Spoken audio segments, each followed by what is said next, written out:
بخصوص غرامة رمضان صبحي. الغرامة اللي اتوقعت على النادي الأهلي من محكمة كاس لصالح نادي هيدرسفيلد. الغرامة دي اتكلم عليها شوبير من شوية،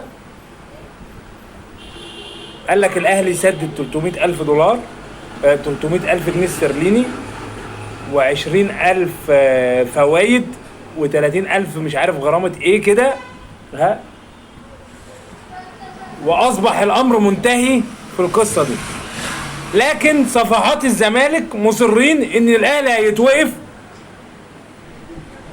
3 فترات كده، مصرين. عمرك يا ابني انت شفت الاهلي بيتوقف عشان فلوس؟ عمرك شفت الاهلي توقف له قيد بسبب ازمه ماليه؟ مفيش يا ابني الكلام. يعني انت عمرك تتخيل ان النادي الاهلي ممكن يتوقف له قيد عشان 300 الف استرليني؟ ده يا اخي ده انت احلامك دي مفيش زيها. هو يعني انا عمري ما اشوفها في النادي الاهلي تحت اي بند في اي ظروف.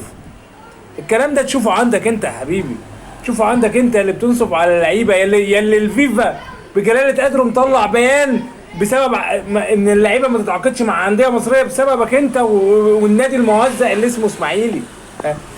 ده انتوا بسببكم، ده انتوا فاتحين الكره المصريه. الله يخرب بيوتكم، يخرب بيت ام الكوره اللي انتوا ده انتوا ضرتوا انديه مصر كلها. انت الزمالك والاسماعيلي اكتر انديه ضرت الانديه المصريه.